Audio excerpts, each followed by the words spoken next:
नमः सिद्धे, ओम नमः सिद्धे।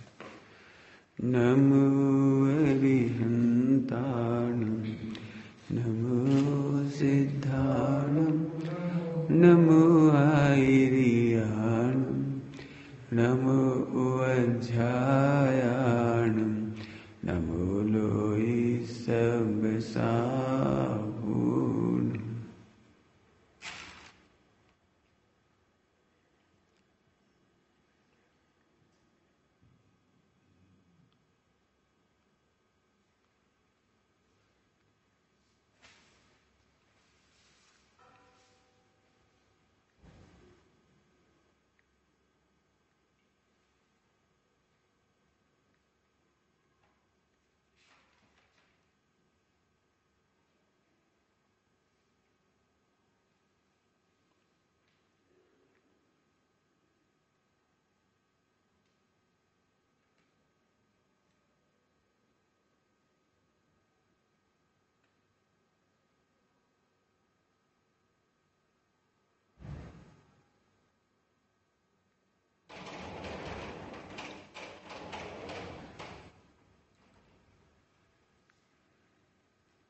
ईश सुरासुरमणि सुंदर वंदितम, धोदकायिकं नमलं, प्रणमामि वर्धमानं, तीर्थं धम्मस्य कर्ता।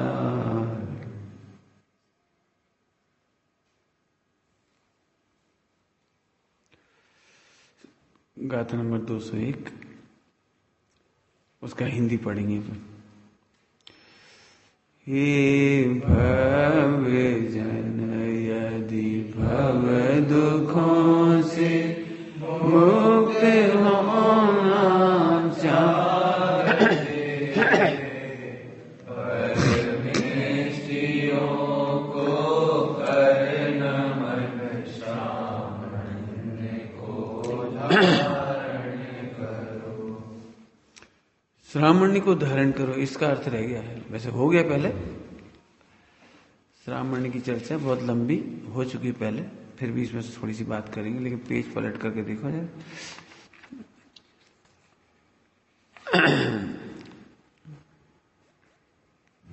टीका पढ़ते हैं इसमें, थोड़ा सा टीका पढ़ेंगे 6 नंबर पेज पे, और फिर गुरुदेव श्री को कैसा लगा उसको जिसने बताया उसकी भी चर्चा करेंगे थोड़ा सा।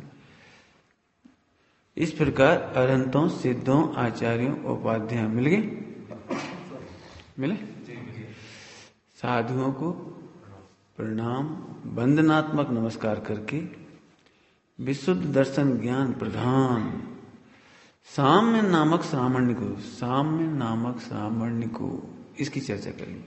साम्य नामक श्रामण्य को, जिस श्रामण्य की इस ग्रंथ में कहे गए ज्ञान तत्व और ज्ञेय तत्व प्रज्ञापन नामक 2 अधिकारों की रचना द्वारा सुश्रिता हुई है, उस श्रामण्य को मैंने स्वीकार किया है। उसी प्रकार दूसरों के आत्मा भी यदि दुखों से मुक्त होना चाहते हैं तो श्रामण्य को अंगीकार करो। पहले तो यही अपन बात कर लें, कल भी कहा था, क्या शब्द आया था, बहुत बढ़िया। अब दूसरों को चारित्र के आचरण करने में युक्त करते हैं। परेशान दूसरों को, अब दूसरों को खुद तो लग गई, यही वही शैली आ रही है, मैंने तो धारण किया ही है, मैंने तो स्वीकार किया श्रामण्य को। उसी प्रकार दूसरों के आत्मा भी यदि सुखी होना चाहते हैं तो श्रामण्य को धारण कर। श्रामण्य माने साम्य भाव। पहले अध्याय की 7वीं गाथा में भी साम्य भाव की चर्चा हुई है, और वहां साम्य भाव की परिभाषा भी बताई है। क्षोभ रहित, मोह क्षोभ रहित परिणाम। उसको थोड़ा याद करेंगे। यहां पे याद करना पड़ेगा। एक चीज इसमें कही है, मैंने स्वीकार किया, दूसरे भी इसको स्वीकार कर। समय साजी की शैली में कहो तो स्वानुभूत्या चकास थे। तुम कहो इस डॉक्टर से इलाज करा, तुमने कराया है? नहीं, हमने तो नहीं कराया। तो फिर हम आपकी बात नहीं मानेंगे। आपको रोग था, आपने किसी और से इलाज कराया, वो कहे जी सबसे अच्छे डॉक्टर है, आप इससे इलाज कराए। मोटिवेशनल स्पीकर होते हैं, मोटिवेशनल स्पीकर, उनकी टोन है ये, उनकी ये नहीं है, उन्होंने इनकी टोन अपनाई है।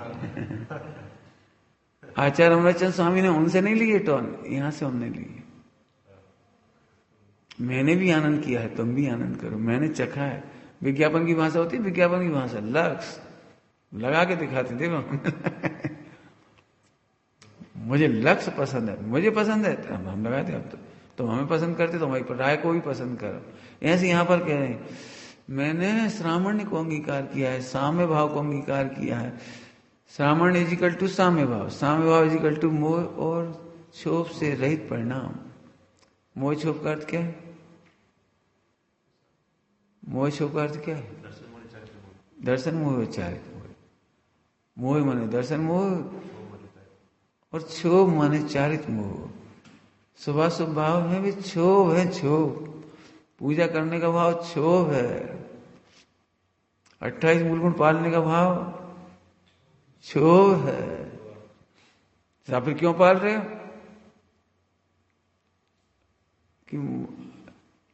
क्यों पाल रहे हैं? इसलिए पाल रहे हैं कि इस क्षोभ से भी बचा जाए। ध्यान सुनना क्या कहा हमने। शुभ भाव के क्षोभ को छोड़कर अशुभ का क्षोभ तो हम चाहते ही नहीं। शुभ भाव का क्षोभ भी इसलिए बर्दाश्त कर रहे हैं कि इसका भी अभाव करना है। फिर से बोलो। पूजा पाठ, व्रत उपवास, नियम संयम, 28 मूलगुण, ये क्षोभ है, क्षोभ। शुभ है, शुभ। हमें तो यही बर्दाश्त नहीं होता, अशुभ को कैसे करेंगे? इसमें आएगा जब तक हम पंचाचार में निपुण नहीं हो जाते। मैं अपनी आत्मा को अपने में लगाता हूं, कहीं आगे जाकर के, तब तक ये पंचाचार हमने तुम्हें तब तक अंगीकार किया है जब तक हम स्वरूप में स्थित नहीं हो जाते। समझ गए क्या कह रहे हैं? शुभ भाव 28 मूलगुण, क्षोभ है मुनि भगवंतों को वो भी अच्छा नहीं लगता। स्वामी जी क्या कहते थे? शुभ भाव, ग्रंथ लिखने का भाव, उपदेश देने का भाव,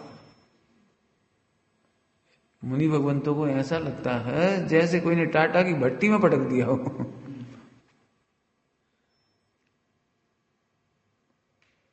टाटा की भट्टी में पटक दिया हो। तो गुरुदेव को पूछा, तो फिर आत्मा में स्थित हो जाए, छठे गुणस्थान में आए ही नहीं तो सीधे स्थिर हो जाओ, बस खत्म। तो गुरुदेव ने श्रीमद जी को याद किया। श्रीमद जी को लल्लू मुनि वगैरह थे ना, 7 मुनि, उन्होंने कहा कि मुंह पट्टी लगानी पड़ती है हमको,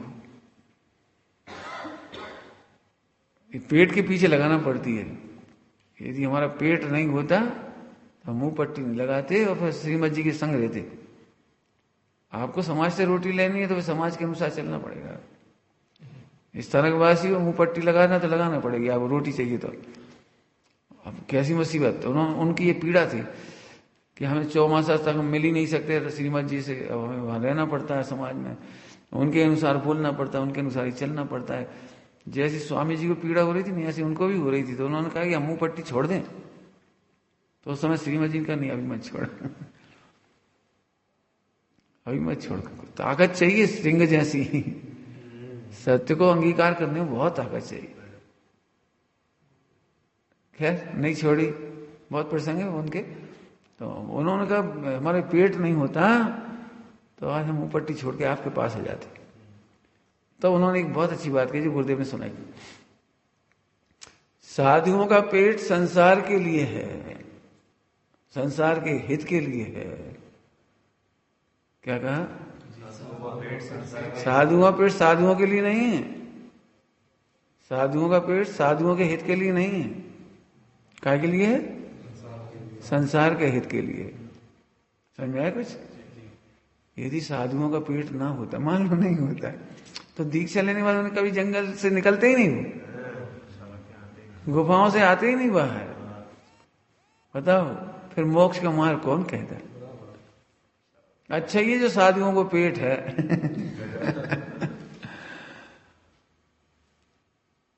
ज्ञानियों का स्वभाव उनका हित नहीं करता, लेकिन जगत का हित करता है। क्या कहा? ज्ञानियों का राग ज्ञानियों का हित नहीं करता, लेकिन ज्ञानियों के उस राग से संसार का हित हो जाता है। आचार्य कुंकुम स्वामी के एक राग से हमारे समय सार मिल गए, परमागम मिल गए।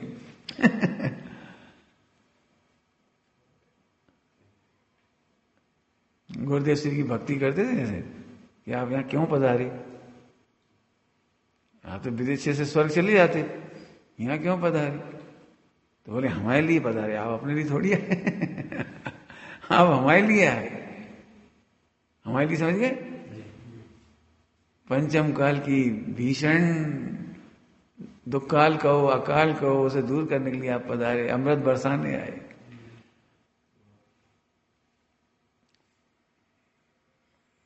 गीत है, सुना होगा आप लोगों ने, कहो कहो जी गुरु जी दिल मनडानी बात, कहो मैंने तो हिंदी ट्रांसलेशन किया उसका, कहो कहो ना गुरु जी मन की बात, जो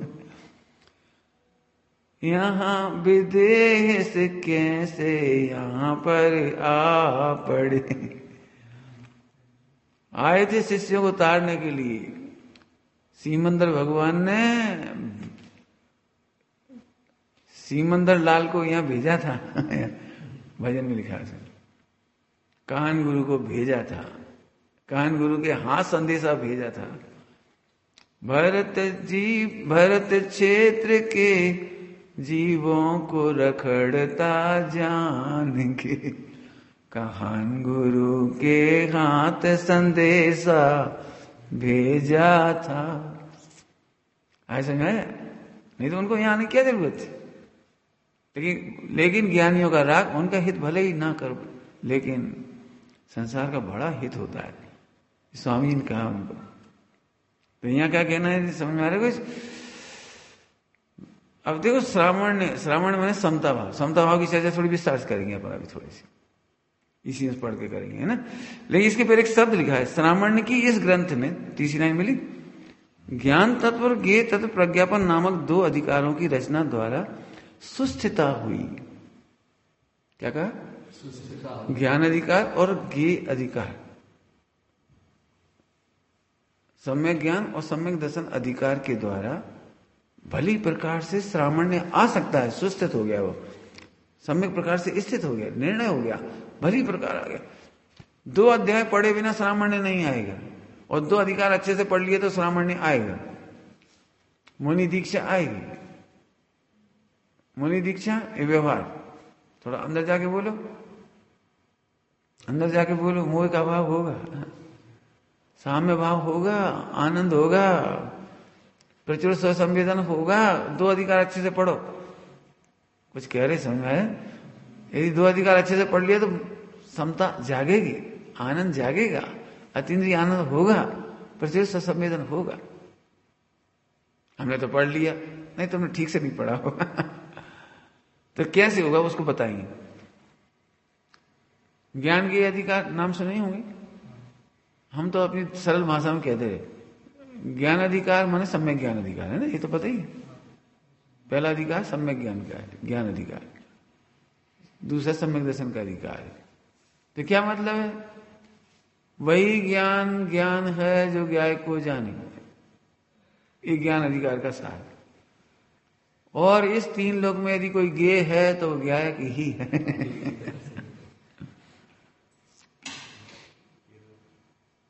अब हमने 2 अधिकार का सारांश बता दिया। क्या बोला हमने? 2 अधिकार का सार क्या बोला? इतना बड़ा व्याख्यान है उसमें, बहुत सारी चर्चाएं हुई हैं वहां पर। वहां सम्यक ज्ञान का अधिकार है, अनंत ज्ञान भी कह सकते हो, सम्यक ज्ञान, केवल ज्ञान भी कह सकते हो, उसका ही वर्णन आया। लेकिन शॉर्ट में कह दिया अपन ने, वही ज्ञान ज्ञान है जिसमें ज्ञायक जानने में आता है। और इस गे कौन है? गे, इस विश्व में गे कौन है? गे माने जानने योग्य क्या है? एक शुद्ध आत्मा ही जानने योग्य है।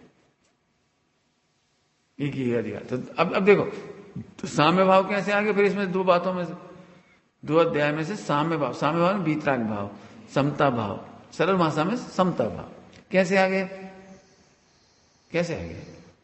किसने? ज्ञान भी मैं ही हूं और ज्ञायक भी मैं ही हूं, गे भी मैं ही हूं। 6 डाला की लाइन बोलो।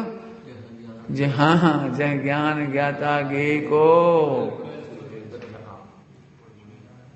तो इससे क्या होगा? इससे क्या फायदा? वैसे समता कैसे आ गई? हम तुम्हें तुम्हारी भाषा में समझाते हैं। गे सदा सुरक्षित है ऐसा जाना। क्या कहा? बताओ, त्रिकाली ध्रुव का क्या बिगड़ा अनादिकाल से? वही तो गे है। गे माने जानने योग्य। गे का मीनिंग तो समझते होगे, या प्रत्यय लग जाते ना तो योग्य हो जाता है वो। पाठ्य माने पढ़ने योग्य, खाद्य माने खाने योग्य, नाट्य माने नाटक के योग्य, वाच्य माने कहने योग्य, है ना? तो फिर गे क्या हो गया? जानने योग्य। तो बताओ इस विश्व में जानने योग्य क्या है? बोलो, इस विश्व में जानने योग्य क्या है? अब गुरुदेव श्री एक बार तो ऐसे ही बोलेंगे क्या है, फिर मालूम क्या कहते हैं?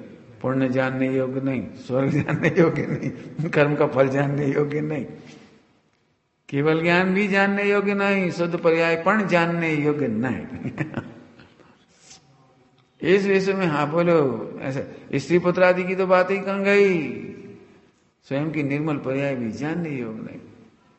सुबह इसकी चर्चा हुई, कर्म का उदय याद करना बेवकूफी है, भवितव्य काल लब्धि याद करना ठीक बात नहीं है। अभिनय, अभिनय कहा हमने? अभिनय पुरुषार्थ जगाओ।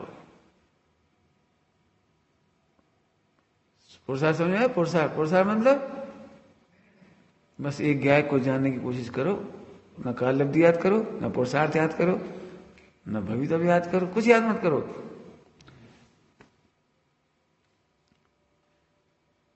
औरंगजेब जब आए थे ना, औरंगजेब सोमनाथ का मंदिर लूटा, तो सोमनाथ के पंडितों को, पुजारियों को ये विश्वास था हमारे भगवान महादेव है। अब भी देखो चमत्कार हुआ। हाँ, गजनी आए थे, गजनी, गजनबी आए, है ना, कोई आए। अब आए तो उन्हें क्या विश्वास था? अरे देखना भी चमत्कार, महादेव की एक त्रिशूल से महादेव की एक, अभी देखना भाई। और खूब खुश हो रहे, उन्हें कुछ व्यवस्था नहीं कर रहे, न दरवाजे बंद कर रहे, न कुछ कर रहे, न पुलिस, न सेना, कुछ नहीं। मतलब बस तुम देखना भाई, हमारे भगवान विश्व के सबसे बड़ी महादेव है। वो आता गया, लूटता गया, आखिर में उन पंडों ने उसी शिवलिंग को ऐसे कर दिया, बचाओ, उसी गर्दन वहीं काट दिया उन्होंने, सब मारे गए। लूटपाट हो गई, भयंकर लूटपाट हो गई।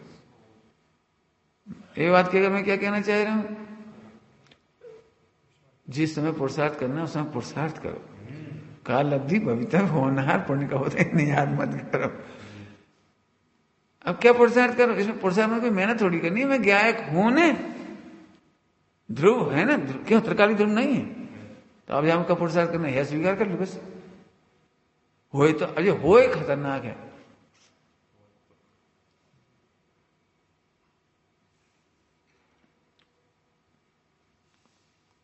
हूं नहीं हकार लाने हूं नहीं हकार, हकार बस। और सम्यक दर्शन काय का नाम है? गुजराती में बोलो, हूं नहीं हकार, बस इतने सम्यक दर्शन होगी। क्यों त्रिकाली में क्या करना है? कुछ नहीं, इतना ही पुरुषार्थ नहीं कर पा रहे। हम कह रहे तुम उससे असंख्यात गुना पुरुषार्थ कर रहे, लेकिन विपरीत कर रहे। क्या कह रहे हो, समझ आ रहे कुछ? असंख्यात गुना उल्टा पुरुषार्थ कर रहे हो, हूं की हकार नहीं ला रहे।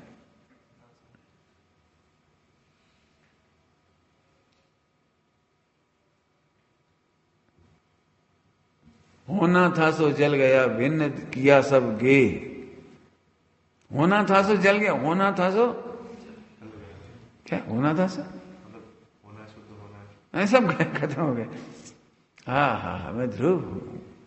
इतना सरल काम है, आनंद से भर जाओ, इतनी सरल बात। बस ये पढ़ सकते। अब ये बस, अब जब काल लब्धि आएगी तब हो जाएगा। कौन ने कही थी? गुरुदेव ने तो नहीं कही ऐसी बात।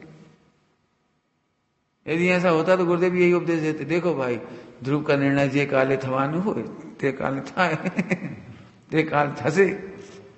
ये तो नहीं कहा उन्होंने, करो। तब तो रोजाना प्रवचन में उपदेश देते, निर्णय करो।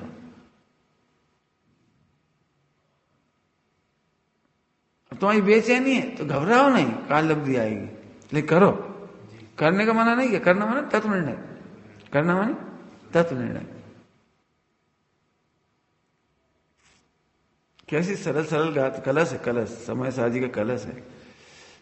सामने समुद्र लहरा रहा है और आंख के आगे आड़ा पटल आ गया हो। काय का पटल आ गया हो? एक तिनके का, है ना, एक धागा जैसा, एक तिनका जैसा आटा। इतना बड़ा समुद्र नहीं थी तो समुद्र तो है ना, इतना स्वीकार कर ले बस। पर जी क्या करेगा? एक समय की पर्याय, एक समय पर्याय क्या करेगी? हमने तो बहुत कोशिश करी, लेकिन पंडित जी हमें लग रहा है मिथ्यात्व का तीव्र उदय, धोखेबाज। सामने समुद्र लहरा रहा है, ऐसे शुद्ध चेतन समुद्र लहरा रहा है और कह रहे क्या होता है? तीव्र उदय। तीव्र क्या होता है? तुम्हें शर्म नहीं आती? त्रिकाली गाय के सामने एक समय पर्याय को तीव्र पटल कहते हो? तीव्र मोह का उदय, ऐसा कोई तीव्र मोह का उदय नहीं। कितना तीव्र मोह का उदय तू मान ले बस। क्या कहा? समझ में आया? तीव्र मोह का उदय कितना? तू मान ले भाई, इतना। मैंने ऐसा दृष्टांत दिया था पहले। समझ लो, एक वृक्ष है ना, वृक्ष, इस पे एक धागा बांध दिया, कच्चा वाला धागा, बिल्कुल कच्चा कच्चा धागा बांध दिया, और एक साल बाद आओ फिर देखना वो वहीं बंधा हुआ मिलेगा। तो कितना मजबूत धागा है।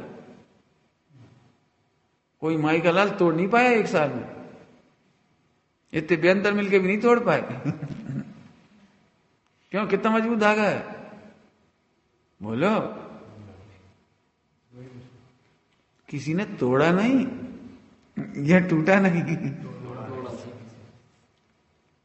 मोह इतनी कमजोर है। मोह इतनी कमजोर है, ध्रुव को स्वीकार करते सही मोह टूट गया। अभी तुम लोग नहीं थे जब हमें 5 लब्धियों की चर्चा हुई, बहुत आनंद की चर्चा हुई 5 लब्धियों।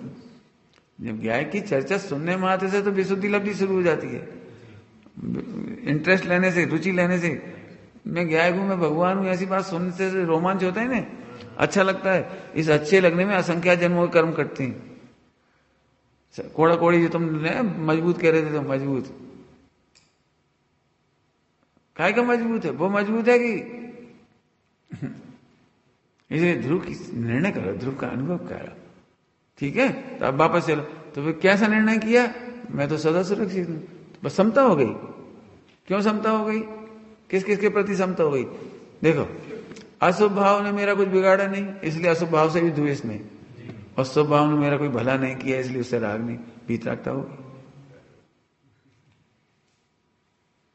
लिखा है टोडरमल जी ने मोक्षमा प्रकाशक जी में, मिथ्या दृष्टि अज्ञानी किसी परिणति से राग करता है और किसी परिणति से द्वेष करता है।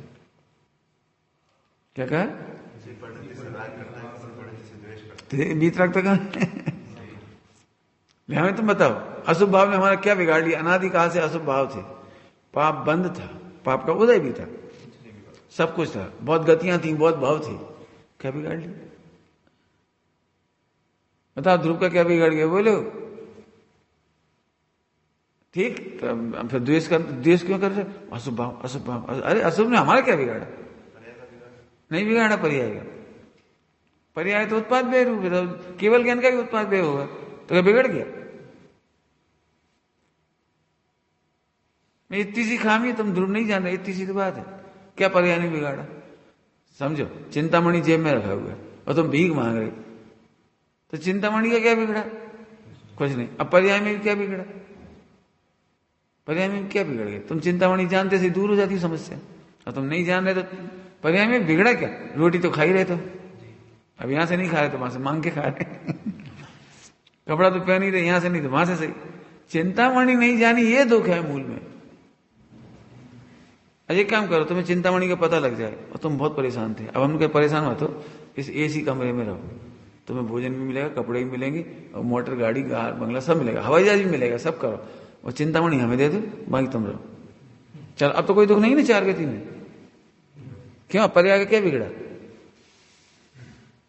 फुल फैसिलिटी दे रहे हैं, बस चिंतामणि हमें दे दो क्यों? अब का दुख? तुम 1 करोड़ रुपये रोज खर्चा करो, चलो सुविधा, हम तुम्हारे अकाउंट में डलवा देंगे 1 खरब रुपया, खूब खर्चा करना, जाओ, नौकर रख देंगे 10-20, पूरी सुविधा देंगे। बोलो कितना दुख लगता है तुम्हें, बोलो मंजूर है? बोलो एक चिंतामणि हमें सौंप दो, बाकी तुम सब तुम्हें सारी सुविधा करेंगे। तो इसका मतलब असली दुख है गाय को भूलना। कम मिला कि ज्यादा मिला, ये रोना तो बेवकूफी है। खूब खाया कि नहीं खाया, ये तो दुख है, ये दुख थोड़ी है। कल कही थी बात कि आज सुबह कही थी? कल कही थी, कल चार गति के दुख को दुख नहीं कहते यहाँ पर, अपनी गाय को भूल गए ये दुख है। कल कहा था शाम, यही तुम दुखों से का क्षय चाहते हो, दुखों से छूटना चाहते हो। जब तुम कहते हो ना नरक में दुख है, तो तुम स्वर्ग सुख कहते हो। हम तो कह रहे तुम नरक के दुखों से, स्वर्ग के दुखों से भी छूटना चाहते हो, तो श्रावण को अंगीकार करो। अभी भी तुम घुमा फिरा के स्वर्ग के सुख को दुख सिद्ध करते हो, आपको दुख लगता थोड़ी। हमने अभी दृष्टांत दे दिया, हम तुमसे चिंतामणि ले ले, फुल सुविधा दे रहे, बोलो बोलो चक्रवर्ती जैसी सुविधा दे रहे हम तुम्हें। चिंतामणि यहाँ दो और तुम्हें फुल फैसिलिटी, खाओ पियो भोगो, कार हवाई जहाज जो तुम्हें चाहिए मिलेगा, चलो जाओ। तो तुम्हें लग रहा हम ठगा गए? आप सब कुछ छीन लो वापस, हमारा हमें हमारी चिंतामणि दे दो, ऐसे हमें हमारा ध्रुव दे दो। देख लेना अभी आप मतलब जो बेरा के जो उपदेश दिए जाते हैं ना द्रव्यानियों के बिना, वे मिथ्या होती हैं एक प्रकार से। लेकिन जैसे जीव होते हैं वैसे समझाते हैं। शैली सब तरह की है, 1 नंबर की शैली, 2 नंबर की शैली। असली शैली ये है जो लिखी है, असली शैली समझ गए। नकली शैली क्या है? देखो घर गृहस्थी में दुख है, कोई सुखी नहीं। घर गृहस्थी तुम्हें पता है, मैंने कभी नहीं कहा घर गृहस्थी में दुख। अभी थोड़ी देर पहले तुम नहीं आए जब मैंने कहा था, मेरे को रेलवे स्टेशन पे एक भाई ने कहा था सुना था हाँ याद आए ना, 99 के शिविर की बात है। रेलवे स्टेशन में एक उज्जैन वाले भाई ने कहा था कि लड्डू खाए वो दुखी, नहीं खाए वो दुखी, तो हम तो खा के दुखी होंगे। खाओ भाई हम क्या करें। उस समय मैंने ये समझाया था, नहीं नहीं, ज्ञानी लड्डू खा के भी दुखी नहीं होता, और ज्ञानी लड्डू नहीं खाए तो भी दुखी नहीं होता, और अज्ञानी लड्डू नहीं खाए तो भी दुखी होता है, और लड्डू खाए तो भी दुखी होता है। क्योंकि दुख शादी का नहीं है, दुख घर गृहस्थी का नहीं है, दुख अरे दुख कर्मोदय का भी नहीं है। अंजना जैसा पाप का होता जाए वो भी दुख नहीं है। दुख तो है कि तुम ध्रुव भूल गए हो दयाल उपदेश करें गुरु।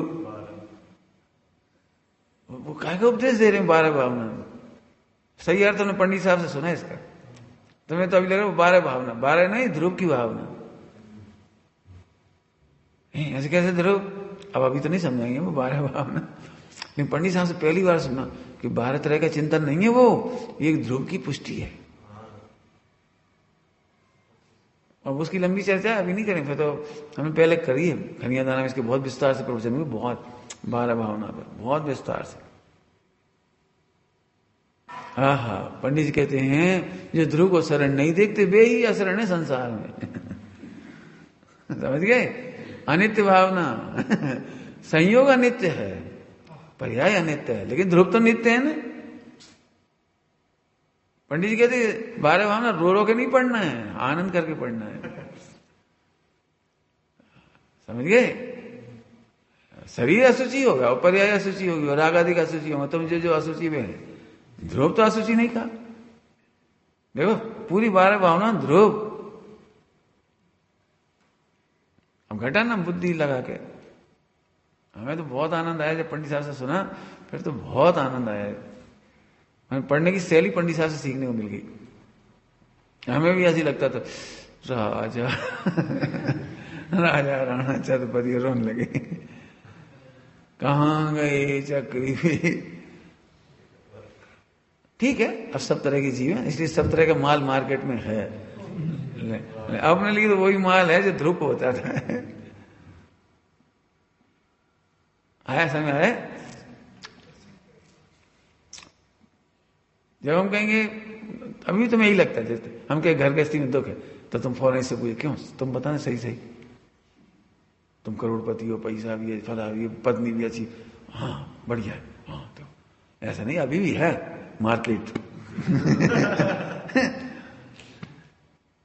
अरे लेकिन चिंतामणि खोने के बाद क्या है, हम ये नहीं कह रहे, हमने पहले भी कहा है, सम्यक दृष्टि शादी करते नहीं है, उनकी शादी होती है, लेकिन अगली करार नहीं करती और दुखी भी नहीं होती, क्योंकि एक भी पर्याय में फेरफार करने की ताकत नहीं है। इसलिए ध्यान सुनना, इसलिए फेरफार करने का विकल्प नहीं है, इसका नाम सुख। जल्दी क्या पकड़ लो तुम इस बात को। हाँ, एक भी पर्याय में फेरफार करने की ताकत नहीं है और ज्ञानियों को उसका विकल्प नहीं है, इसका नाम सुख। इसका नाम है आकुलता बिन कहिए, इसका नाम है आकुलता बिन कही नहीं, इसका नाम है निराकुल सुख। अब होता तो होता, अंजना को होता तो होता, सीता को होता तो होता, अब क्या करें, शेर स्वजन की घटना घट गई तो तुम पे भी घटेगी, तो क्या कर लो, मतलब बताओ क्या है। सुनना बहुत बढ़िया बात, सुखी सुखी होने की विधि है, सुनना पूरा पूरा सारांश बोलता हूं, ध्यान सुनना, समझ आता भैया, कलकत्ता से आए, हाँ बेटा समझना है बेटी, बहुत अच्छी। पूज्य गुरुदेव सिंह जो बात बताई उसका पूरा सार बताता हूं आपको, सुनोगे, मजे आ जाए, इतनी अच्छी बात। दिव्य ध्वनि का सार ये है, अब छोटा वाक्य बोलूंगी बड़ा बोलूं, पहले छोटा सुन लो। तू कहीं कर ही सकते ना थी बस।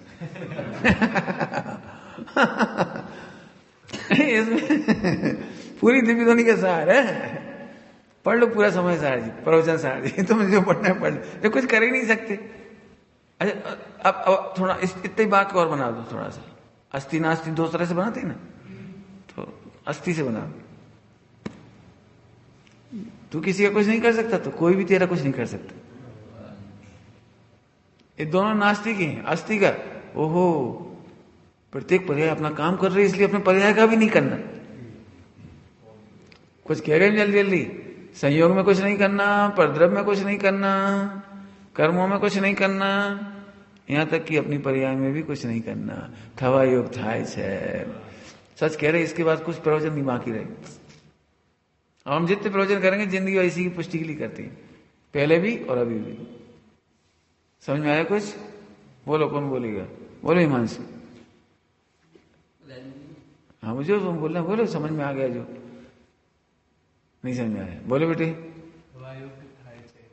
पहले पूरा बोलो, जैसे जिस डायलॉग से शुरुआत की है। हमें किसी भी पर्याय का कुछ नहीं करना, हम कुछ भी नहीं कर सकते, कहीं कर ही सकते नहीं, मतलब कुछ नहीं कर सकते। दिव्य ध्वनि का यही सार। हाँ, दिव्य ध्वनि का सार क्या है, हम कुछ भी नहीं कर सकते। तो किस किस का नहीं कर सकते? परद्रव्य का। परद्रव्य में कौन कौन आ गया? ये सारा विश्व, और हमारा कर्म भी आ गया, और शरीर भी आ गया, ये परद्रव्य हो गया। परद्रव्य में शरीर से लेके सब आ गए, कर्म करे। अभी तुम कर्मों का रो ना रोते, कर्म का हो जाए, कर्म का हो जाए, तो कर तो सकते नहीं, रोका भी रहे, तो रो मत, तो फिर कर्मों का क्या होगा कि संबंध नहीं हो जाएगी। जब तुम कुछ नहीं करोगे तो संबंध नहीं हो जाएगी। मोक्ष अपने आप हो जाएगा। मोक्ष ऑटोमेटिक થઈ જશે। મોક્ષ કરવાનું નથી, પ્રગટવાનું છે। કરવાનું નથી, પ્રગટવાનું છે। પ્રગટાવવું નહીં, समझ में आई कुछ? प्रगटावू नहीं, वो अपने आप ही हो जाएगा। आया कि नहीं आया? फिर से कुछ नहीं कर सकते तो कोई भी हमारा कुछ नहीं कर सकता, ये तो बात हो गई। कोई हमारा कुछ, अब कोई हमारा कुछ नहीं कर सकता, इसलिए राग देश नहीं रहा, आशा नहीं रही, चाय नहीं रही, चिंता नहीं रही, प्लान नहीं रहा। ये संबर है, ये संबर तत्व है। संबर समझ गए? संबर आशा कब क्यों हो रहा था तुम्हें? इसीलिए तो ना उनसे सुख की आशा है, कोई हमें सुखी कर दे, ये सुख की आशा, यही तो आश्रम है। नहीं, कोई हमें सुखी कर ही नहीं सकते। क्यों? सीता जी रामचंद्र जी के पास जब रहती थी महलों में, तब तो सुखी थी। फिर वो जंगल में गई तब दुखी हुई, और रावण ले गया तब ज्यादा दुखी हुई, और फिर वापस महलों में आया तो फिर सुखी हो गई, और फिर रामचंद्र जी निकाल के फिर दुखी हो गई। बिल्कुल धोखे में हो तो, फिर बहुत धोखे में हो। सुनो, सीता ने कितनी दृढ़ प्रतिज्ञा की होगी, जिस दिन कलंक धुलेगा उस दिन हम दीक्षा ले लेंगे। उसने ये नहीं सोचा कि हम जैसे ही रामचंद्र जी से मिलेंगे तो खूब रिक्वेस्ट करेंगे, उलाहना देंगे, तुमने हमें ऐसे क्यों निकाला, हमें ऐसे क्यों किया, हम और अब मत निकालना, अब तुम्हें हम खुश कर देंगे, तुम बोलो क्या करने का शर्त है। कुछ नहीं करेंगे, कुछ नहीं सोचा, कुछ नहीं सोचा। आप कल्पना कर सकते हो, सीता ने लौटने के बाद राम को आंख भर भी नहीं देखा। जैसे होता है वो बहुत दिनों के बिछड़े मिलती, बहुत दिनों के बिछड़े मिले। कितने दिन के बिछड़े मिले पता है? कितने साल?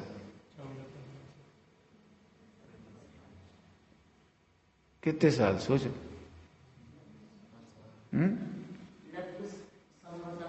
उनकी शादी हो गई थी, तो हमारा तो यही प्रश्न है, कितने साल हुए होंगे लवकुश की शादी होने में? अब तुम पुराण पढ़ना, हमसे नहीं पूछा। पुराण में ये लिखा है, आयु का चौथाई भाग कुंवार काल होता है, और रामचंद्र जी की आयु 17,000 वर्ष की थी।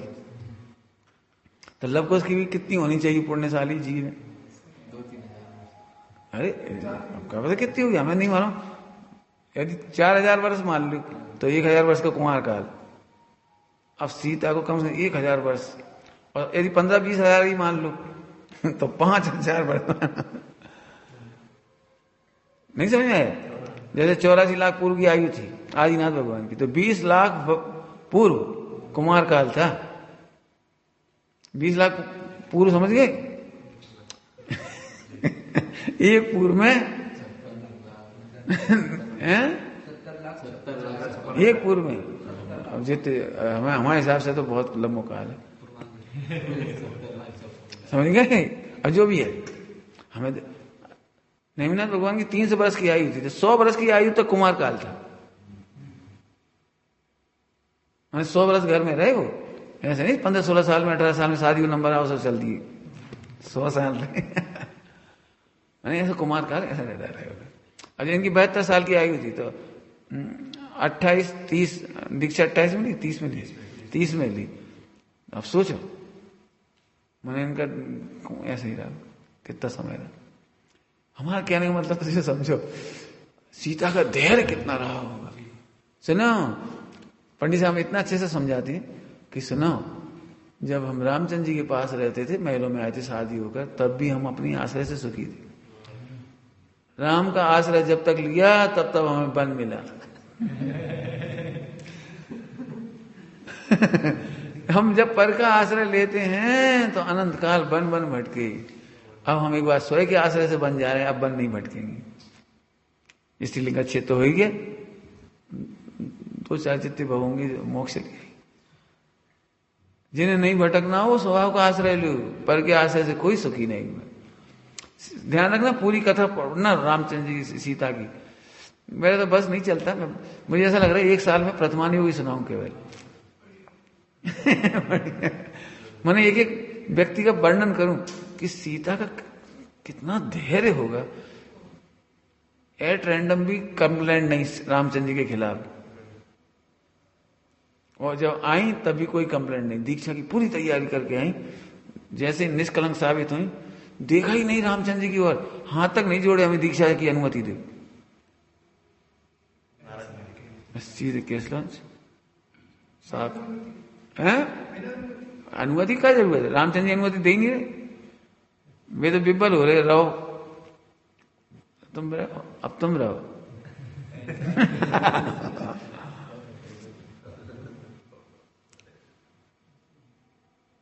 प्रद्युम्न की पत्नी थी, प्रद्युम्न की पत्नी, प्रद्युम्न राजसभा से आज्ञा लेके आए कि मैं अब दीक्षा ले, क्या हो ठीक। कृष्ण ने आज्ञा दे दी, ठीक है। अभी पत्नी के पास आ गए महल में, सुनो हम जा रहे। घटना तो उन्हें पूरी मालूम थी, द्वारका जलेगी और ऐसा ऐसा, और कृष्ण का अनाउंसमेंट था कि जिन्हें जाना है हम नहीं रोकेंगे, सब पता लग गया। तो पत्नी उनसे एक कदम आगे, पत्नी ने उनसे अनुमति नहीं मांगी,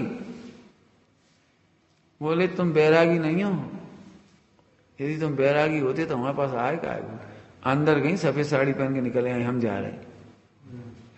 समझ में क्या कहा? प्रद्युम्न की पत्नी ने आज्ञा नहीं मांगी, जी कह रही हम जा रहे, फॉर योर काइंड इंफॉर्मेशन। चलिए पॉइंट समझ आ रहा है? कोई हमें तो क्या कहना था, पर की आशा से कोई सुखी नहीं होता, इसलिए कोई कंप्लेंट नहीं है, कर्मों की भी कोई कंप्लेंट नहीं। तो आप कहीं कर ही सकते हो ना दीवान, इधर तो कहीं कुछ करना ही नहीं, तो राग देश तो रहा ही नहीं, ये भीतर रखता, ये संबर हो गए, इस साम्य भाव गए। इसी साम्य भाव को धारण करने के लिए मुनि दीक्षा है। थोड़ा हम गलत बोल गई, उसी साम्य भाव के फल पर मुनि दीक्षा है। समझ गए क्या कह रहे हैं? समझ गए? साम्य भाव का फल है। जब सुख ही नहीं होता हम काहे भी चक्कर में पड़े। अभी जैसे तुम्हें एक बार बता दें कि तुम्हारी 2 दिन की आयु शेष है, तो नौकरी कितनी करोगे? चल 6 महीने की आयु कह दे, 6 महीने की आयु, तो क्या करोगे भैया? तब वो पैसा हम भोगेंगे, तो कहा कमाए।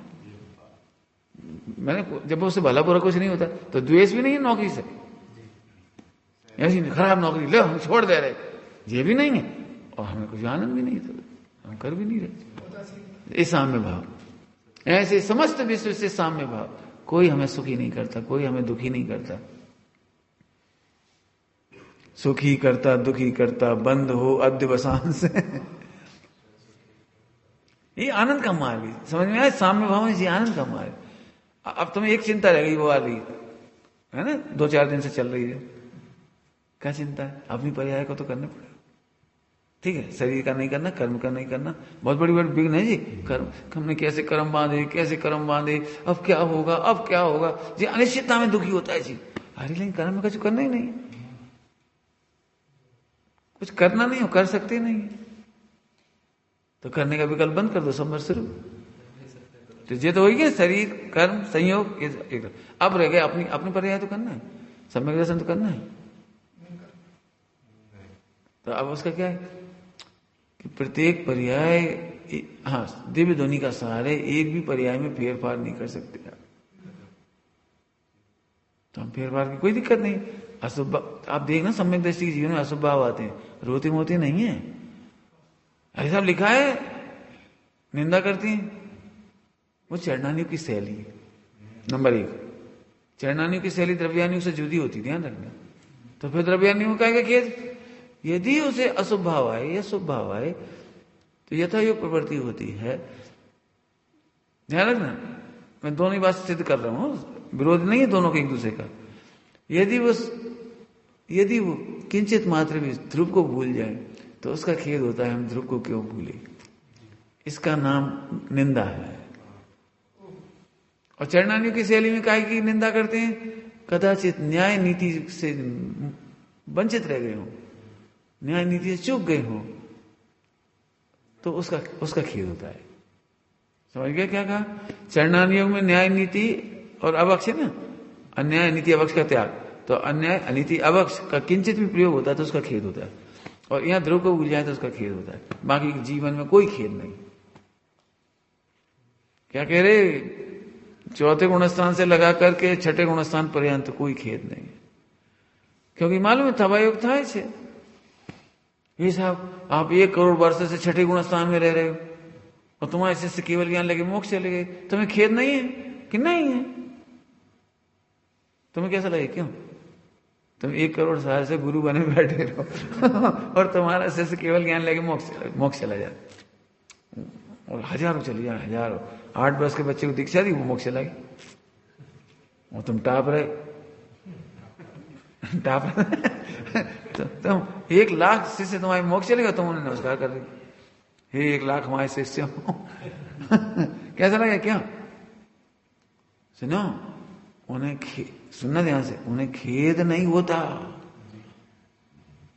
हाँ, ध्रुव भूल जाए तो खेद होता है, लेकिन केवल ज्ञान नहीं हुआ इसका खेद नहीं होता।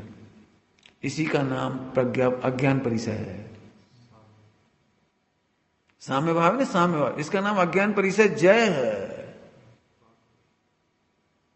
गुरु जी को एक भी रिद्धि सिद्धि प्रकट नहीं हुई और शिष्य को रिद्धि सिद्धि हो गई।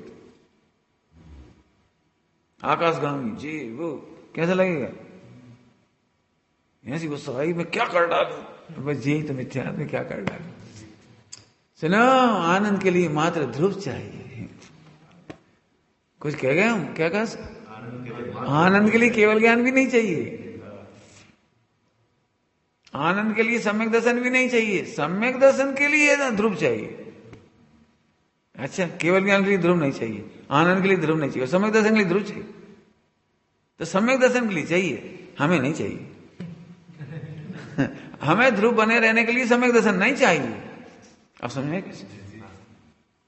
क्यों? जब मिथ्या था तो ध्रुव नहीं था, अनादिकाल से हम ध्रुव नहीं थे।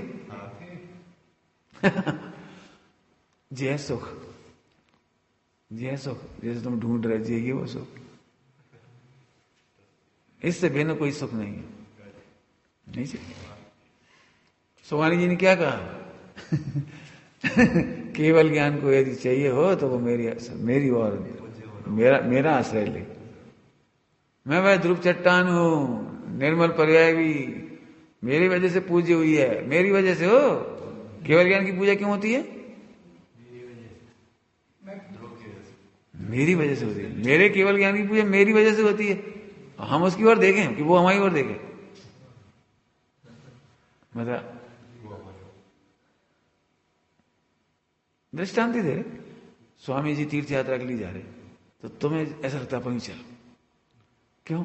स्वामी जी के साथ जाएंगे तो स्वामी जी का नाम जुड़ जाएगा अपने से, तो तुम्हें आनंद हो रहा है कि स्वामी जी को आनंद हो रहा है? तुम्हें हो रहा है ना, ऐसे तुम पर्याय हो, स्वामी जी ध्रुव है। अब मतलब उल्टा कर दो, स्वामी जी को बड़ी खुशी, अरे हिमालय चल रहा है, अरे हिमालय चल रहा, धन्य हो गए हम तो। ये तो उल्टा हो गया, समझ गए? ध्रुव के लिए सम्यक तो नहीं चाहिए, सम्यक के लिए ध्रुव चाहिए। ध्रुव के लिए केवल ज्ञान नहीं चाहिए, केवल ज्ञान के लिए ध्रुव दृष्टि चाहिए। बड़ा कौन? मैं ही हूं। तो ये आनंद है, ये सुख है, ये अतीन्द्रिय जाति का सुख है। इसमें कुछ नहीं दिखाई देगा तुमने, को रोमांच होगा ना, कुछ नहीं होगा, इसमें कोई अटपटा नहीं होगा। जो तुम सोचते ना वो कुछ नहीं होगा। ओह, यदि ऐसा है तो आनंद हो गया बस। लिखा है सब मोक्ष अधिकार में, मेरा व्यामोह नष्ट हो गया, भ्रम नष्ट हो गया। भ्रम हो, ध्यान रखो, भ्रम, भ्रम समझते हो नहीं समझते? भ्रम नष्ट हुआ। सम्यक दर्शन होने पर क्या होता है? होता जाता कुछ नहीं है, केवल भ्रम नष्ट होता है। सत्सतोर विशेषाध्य है सूत्र, याद है कि नहीं? तत्वार सूत्र का सत्सतोर विशेषाध्य द्रक्षोपलब्धे ऋन्मत्त बत सूत्र है। क्या मतलब? रस्सी को सर्प जान कर भ्रम से दुखी हो गए, ओ मर गए, भागा एकदम, भागा से सांप सांप, तो भ्रम दूर हुआ। तो क्या हुआ? क्यों? सांप बदल गया कि रस्सी बदली? बताओ, सांप बदला कि रस्सी बदली? कितना भयंकर दुख लग रहा था उसे देखते से ही, मौत दिख रही थी, अब हंस रहा है, अब अंधेरे में भी हंस रहा है। अब दूसरों चिढ़ाने के लिए कह रहे, देख देख देख सांप। ऐसे ही ध्रुव के बारे में भ्रम दूर हो गया। समझ गया? चरणानियों का खेद और द्रव्यानियों का खेद। द्रव्यानियों को भूलने का खेद है, हो जाता है कई बार, तीव्र उधर हो जाता है, भूल जाते हैं। ठीक है, एक धिक्कार है, अरे हम भूल गए, अब नहीं भूलेंगे फिर। श्रीमद जी लिखा है, फेर अब हंसते हैं, अब नहीं भूलेंगे, फिर अब नहीं हंसेंगे, फेर अब हंसते हैं। ध्रुव को फेर करके हंस रहे हैं, अब नहीं भूलेंगे। हारी समझ वाली बात? ऐसे ज्ञान अधिकार के द्वारा सुस्थित हुआ, उस सामान्य को मैंने अंगीकार किया, स्वीकार किया। उसी प्रकार दूसरों की आत्मा भी यदि दुखों से मुक्त होना चाहते हैं, कौन सा दुख? नरक का नहीं। देखो बेटी, कह दिया ना, तो आज मेहनत कर लेना इस पे, ताकि आज ही पक्का हो जाए। हमें मालूम है अनादि कोटे हुए, फिर तुम वही लग जाओ, फिर तुम वही लगे। अरे अच्छी नौकरी लग गई, अच्छे माता पिता, अच्छी पत्नी, अब खाएगा तो आराम से रहो और घर में धर्म करो। मैं तुम पर लौट के बुद्धू हो गई, फिर भूल गए द्रव्यानी हो, फिर तुम वहां शरण लगने लगी, फिर वहां सुख मानने लगे तुम। जनादि की आसव तत्संबंधी भूल है, बन तत्संबंधी भूल। पुण्य को उदय फिर अच्छा मानने लगते हो, पाप के उदय दुख मानने लगते हो। नहीं, सम्यक दर्शन कठिन क्यों पड़ता है? कि पुण्य पाप के दो खाते नहीं है, एक खाता है दुख। क्या कहा? अब ये है प्रसाद। क्यों? अभी समय से कहें तुम्हें जरा सुविधा कम मिल जाएगी, खाना पीना उठना बैठना। अरे कुछ नहीं, हम तो कहूं नहीं आएंगे बस, तो तुम्हारा सम्यक दर्शन नहीं है तुमको। यदि क्यों सम्यक शिखर जी में सुविधा कम है, या तुम्हारे उदय सुविधा कम लेके आया है? तुम अपना उदय का दोष और सम्यक शिखर जी को डालते हो, तो क्यों तुम्हें आदिनाथ से ज्यादा संकट है? 13 महीना 9 दिन आहार की विधि नहीं, 6 महीने तो पास ही किया, क्यों तुम्हें ज्यादा संकट है? बोलो, पार्श्वनाथ भगवान 7 दिन का उपसर्ग हो, तुम्हें कोई ज्यादा उपसर्ग हो रहा है? ये है तुम्हारा मिथ्यात्व, तुम पुण्य को सुख में मान लेती हो। निर्णय करो। अभी हम बताए था, तुम्हारी चिंतामणि चले जाने का ही दुख है। ऐसे ध्रुव को भूलना ही दुख है। मांगी पुण्य में सुख और पाप में दुख मानना, ही तो मिथ्यात्व है। लोग ऐसे ही सोचते, यदि मुझे अनुकूल लड़की मिल जाए तो मैं खूब धर्म करूंगा। मैंने भाई अनुकूल कैसे कहते जी, और बता दिया। हम क्या, जो लड़की गोपाल दास जी बरैया जी ऐसी हो, उनकी मिसेज जैसी, बहुत अनुकूल थी धर्म में। धर्म में बहुत अनुकूल थी वो। बोलो तैयार? तैयार तो तैयार, बोलो तो ऑर्डर कर दें हम।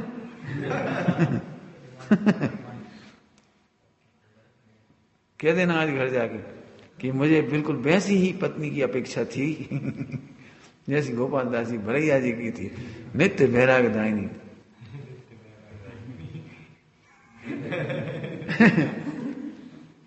असल लगता ही नहीं है, इस जीव को अनादि का यही दुख है।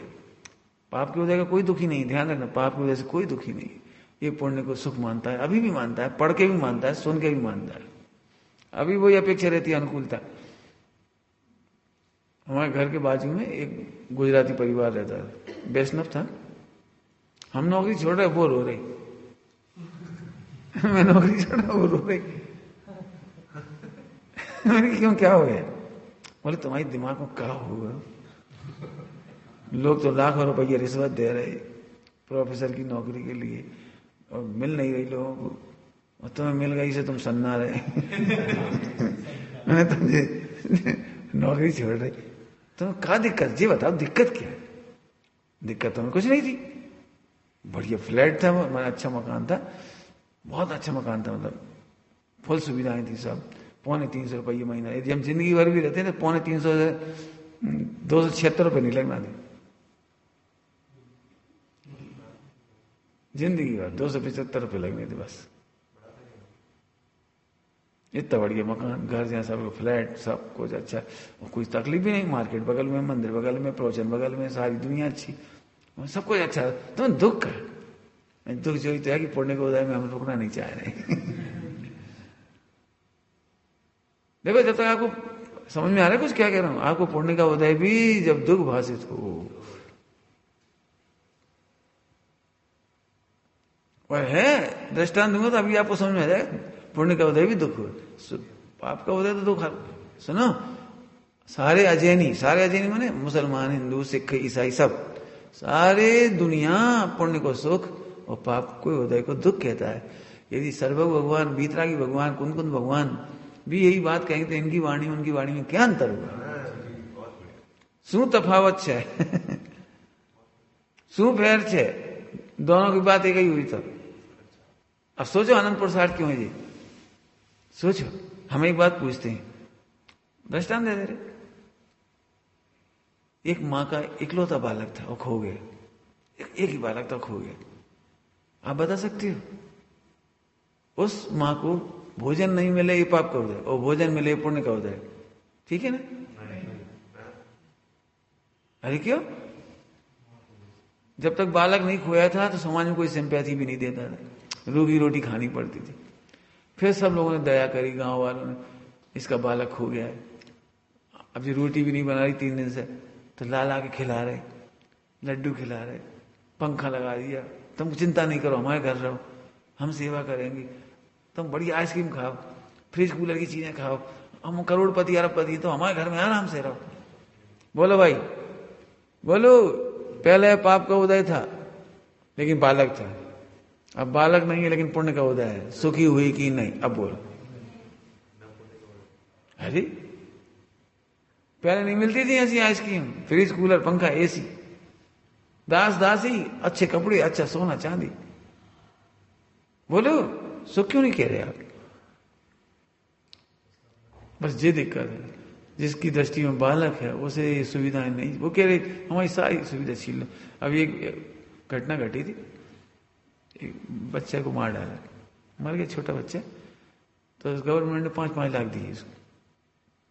अब और तो कोई रास्ता नहीं है, तो गरीब महिला ये कह रही, गरीब महिला, तुम 5 लाख हमसे ले लो, हम कैसे भीख मांगे कमा के मजदूरी करके दे देंगे आपको, हमारा मोड़ा लौटा दे, हमारा छोकरा लौटा दे।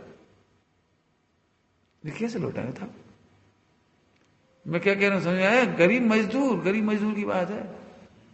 उसे 5 लाख रुपए लेना सुख नहीं लग रहा, उसे लगा मेरा बेटा चला गया। सुना, जब मिथ्या दृष्टि को भी एक बालक से प्रीति होती है तो सुविधाएं नहीं मांगता, पुण्य का उदय नहीं मांगता, वो तुम्हें अनादिकाल का, अनंत काल का मोक्ष चाहिए। क्या कह रहे हैं? अनंत काल का मोक्ष चाहिए, तुम्हें अनादि अनंत ध्रुव चाहिए, और तुम सुविधा में अटक रहे। कैसे ब्रह्मचारी हो? कैसे सम्यक दृष्टि हो? ना, सुख का रास्ता खोलो, और कोई रास्ता नहीं। समझ गए? अब बोलो बेटे, हमें ऐसी पढ़ाई करानी है, हमें ये पंडिताई नहीं सिखानी, पढ़ लिया, सिखा दिया, दुनिया में सुनाने लगे, सबको सुनाने लगे, रट लिया। समझ गए? हमें ऐसी पढ़ाई पढ़ाना। धन्य होगा भाई दिवस जब पुण्य भी हमें दुख हासिल होगा। हमें पुण्य का उदय नहीं चाहिए, हमें तो व्यवहार से कहो तो सम्यक दर्शन चाहिए। सम्यक दर्शन चाहिए माने मैं ध्रुव हूं मात्र, ऐसा ही स्वीकार करना है मुझे। जिस दिन स्वीकार हो जाए उस दिन आनंदित हो जाओ। ध्यान रखना, पुण्य का उदय नहीं चला जाएगा, पुण्य का उदय मल्टीपल होगा। ध्रुव जानने वाले को एक भी ऐसा नहीं है जिसको ध्रुव जानने वाले को पुण्य मल्टीपल ना हुआ। कुछ कहा मैंने? हाँ, एक भी ऐसा नहीं है ध्रुव का अनुभव करने वाला को अपन पुण्य को हे समझ लेंगे तो पुण्य चला जाएगा। चिंता नहीं करना। क्या कह रहा हूं? तुम अभी बहुत छोटी छोटी बातें सोचते, फिर नौकरी का क्या होगा, फिर कुछ भाई ऐसी बता जुगाड़ कोई 10-50 हजार मिल जाए है, ठोकर मारा बिना नौकरी के जियोगे। ऐसा फिर घर वालों का, हाँ घर वालों का भी सुनो, आज तक कोई भी लड़के ने अपने माँ बाप को सुखी नहीं किया। करोड़ रुपए कमाता है तो अमेरिका चला जाता है, ज्यादा पैसा कमाता है तो बीवी वैसी नखरे वाली आती है। क्यों आती है? इसलिए नहीं आती कि वो खराब है, इसलिए कि तुम्हारा पाप का उदय है तो वो कोई सहयोग नहीं करता। करके बता दो, चलो करके बता दो। एक नहीं, घर घर में जाके देखिए ना, जिनका जितना पुण्य है उससे ज्यादा नहीं मिलता। अपन दोष देते हैं, लड़के करोड़ों रुपए कमाने लगे चले गए, लाख रुपए कमाने लगे चले गए, और नौकरी लग गई चले गए। ना तुम्हारा पुण्य इतना था। हमसे पूछो क्यों है ऐसे पुण्य का उदय? क्योंकि तुमने ध्रुव का स्वरूप नहीं समझा। नंबर 1, तुम्हें भी भोगों में सुख लगता है, तुम्हें भी बच्चा पढ़ लिख के अमेरिका चला जाए, हो मोक्ष हो गया। अभी तुम्हारा मोह है, सही में चला गया वो। माँ बाप बच्चों को क्यों पढ़ाते हैं? बेटा तू पढ़ लेके अच्छी नौकरी कर, और अच्छी नौकरी करने में बेंगलोर चला गया। अम्मा के भाग में नहीं है, वे अकेली बैठी थी। कहा तुमने दिन भर जीवन भर क्या भावना भाई, लड़के की उन्नति अपनी उन्नति, बस खत्म। बेटा तुम कहीं रहो, सुख से रहो, तो रह रहा वो क्या तुमने दे दी 3-4 साल, अब कब से नौकरी लगी? 4 साल से लगी, तुमने कितना सुख दिए? काय तुम तो बम्बई दिल्ली में रह रहे हो, खूब कमा रहे हो, बुला लियो सबसे, कब नौकरी छोड़ रहा हो, यहीं आराम से कहा खेती बाड़ी कर रहे रहो इधर। उनको उनको उतने उससे आप नहीं कर सकते। समझ में आया कुछ? चक्रवर्ती भी अपनी रानियों को सुखी नहीं कर पाता, नहीं कर पा रहे। कर्म का उदय प्रबल है, कर्म का उदय नहीं जानते, इसलिए हम दोष देते फिरते हैं। समझ गए? कैसी पढ़ाई पढ़ानी हमें, ऐसी पढ़ाई पढ़ानी। फैसला करो। तुम पता है पुण्य को ये क्यों नहीं से कह पाते? मतलब कहना अलग बात है, थर्ड पर्सन की तरह, फर्स्ट पर्सन में बोलने जरा। पंडित साहब की रचना पढ़ो, नहीं चाहिए सम्यक दर्शन अपन तो कह रहे भैया ए नहीं चाहिए हमको रोटी, रोटी तो चाहिए हाँ मैं कह रहा हूं सम्यक दर्शन नहीं चाहिए। ये है ध्रुव का बल, ये है ध्रुव का बल। कहीं पुण्य को नहीं आया तो मैं पुण्य का बहुत निषेध करता है ना, प्रवचन में भोजन का भी बहुत निषेध करता हूँ। क्यों बनाते हो? खनिया दाना मैंने सब प्रयोग करके देखे, क्यों बनाते हो इतना भोजन ऐसे ऐसे ये तो हम मना कर कर परेशान, तो मानते ही नहीं। तो एक बार मुझे सही में डर लगा जी ऐसा ना हो जाए कि फिर सिंपल भोजन हो जाए, उबली सब्जी रोटी रह जाए, ऐसा ना हो जाए। लेकिन मैंने देखा गणित कि अंदर से कमजोरी थी ना, उसे भी दूर किया, लेकिन एक दिन भी कमजोर भोजन नहीं हुआ और बढ़ा। मैं ठोकर मारने वाले को, पुण्य को ये जानने वाले को कम नहीं होता, वो बढ़ता है। वो इसलिए हमने कहा कभी मत सोचना ऐसा ना हो भैया अब ब्रह्मचर्य ले फिर रोटी तक ना मिली। कौन कह रहा है नहीं मिलेगी? ऐसा ध्यान से सुनो, बैन श्री की वचना मत सुनो। यदि योग्य उपादान को निमित्त नहीं मिले तो 14 ब्रह्मांड पलट जाएगा। हमने ध्रुव के निर्णय कर लिया, ब्रह्म का आश्रय ले लिया और फिर हम सुखी नहीं हुए तो हाँ ब्रह्मांड पलट जाए। हम सोच रहे ऐसे तुम व्यवस्था की ओर देख के सोच रहे, इसलिए तुम्हारा ब्रह्मचर्य नहीं। ब्रह्म को देख के करो। गुरुदेव श्री कैसे आ गए होंगे सोचो, सारे श्वेतांबर खिलाफ और सारे दिगंबर में एक का परिचय नहीं। क्या कह रहे? 100% श्वेतांबर खिलाफ और दिगंबर को पता, एक का भी पता नहीं, केवल आचार्य कुंकुम स्वामी के समय सार की सेवा। बाद में प्रवचन सार जी मिला और भी मिल गया, मोक्ष में प्रकाशक जी मिल गया था, लेकिन पता उन्हें कौन मिला था? इसलिए इसमें एक लाइन लिखी है, इसे थोड़ा आगे पढ़ो, इसमें एक लाइन लिखी बड़े गुरुदेव श्री को ये टीका पढ़ते हुए आनंद हुआ। मानो अमरचंद स्वामी उनसे कह रहे हैं कि तुम चिंता नहीं करो, हम खड़े हैं ना। समझ लिखा है?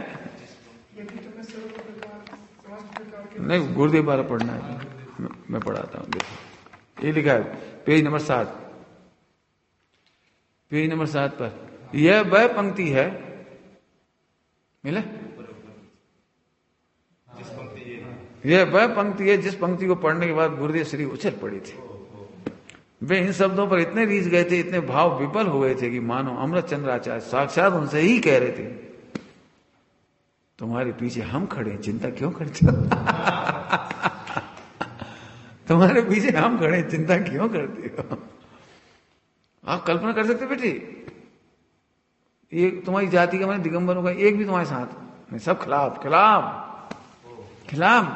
चलो मध्यस्थ ही हो तो भी ठीक, मध्यस्थ जैसे तुम अपने गांव में रह रहे तो तुम्हारा क्या विरोध है?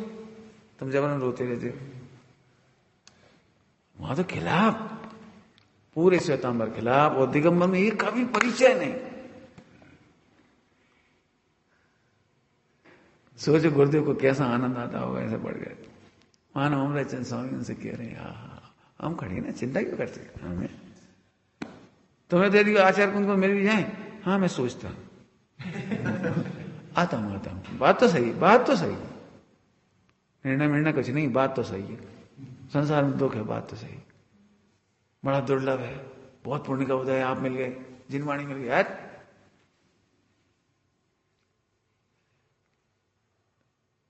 श्रीमद जी बहुत भजन देते हैं, लाइव गुरु माने प्रत्यक्ष गुरु। प्रत्यक्ष गुरु सम नहीं, परोक्ष जिन उपकार। सोचो, स्वामी जी को प्रत्यक्ष गुरु नहीं मिले, प्रत्यक्ष गुरु के समान में बहुत बड़ा उपकार मानते, और परोक्ष में जिनेंद्र भगवान। लेकिन क्या गजब है, स्वामी जी कैसे अद्भुत जीव होंगे, पवित्र कोई नहीं था। केवल एक सोचो, एक ग्रंथ में हम दे दे और तुम इसे पढ़ो और तुम्हारा सारा हित हो जाए। बोलो, इसको कहते हैं पुरुषार्थ।